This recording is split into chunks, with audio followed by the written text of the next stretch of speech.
জান শোনো, বাসা থেকে অনেক বিয়ে চাপ দিতেছে, সামনে শুক্রবার আমার বিয়ে, চল আজকে পালায় যাই।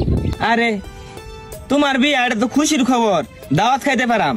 আর কি কইলা, বিয়া করতাম তোমারে, তোমার লয়ে ফালাই দিতাম, আমার মাথা কি নষ্ট হয়েছে। আমি আরো 4-5টা ছেড়ে লয়ে প্রেম করি, তার আর কি হবো, তোমার লয়ে যে আমি ফালাই যাই, হেটি রবিশাপ লাগতো না আমার শৈল। আচ্ছা জান, তুমি এমন করতেছো কেন? তুমি না কইছো তুমি আমার অনেক ভালোবাসো, তুমি না আমার ছাড়া বাঁচবা না, তাহলে তুমি এমন করতেছো কেন? শোনো জান, এমন করো না, চলো আজকে আমরা পালায় যাই।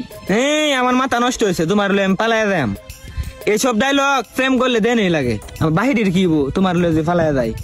ও এতদিন আমার সাথে প্রেম করতে পারছো, সবকিছু করতে পারছো, এখন আমার বিয়ে করতে পারবা না, সবকিছু কি মগের মুলুক পাইছো? তোমার কথাতেই চলবো? দেখো এখনো ভালোভাবে বলতেছি, ভদ্রভাবে বলতেছি, চলো আমরা পালায় যাই, আজকে বিয়ে করবো। তোমার লয়ে আমি ফালাইয়াম জীবনেও না। ও পালাইবা না? এটা দেখো কি? হ্যাঁ দাও। বল বিয়ে করবে? হ্যাঁ বিয়ে করাম। ঠিক মতো না, বল বিয়ে করবে কিনা? এতে খুব দিবা না কিন্তু।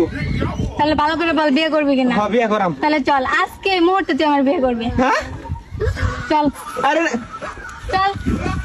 আঙ্গুলে ঘি না উঠলে আঙ্গুল কিভাবে বাঁকা করতে হয় সেটা আমার জানা আছে।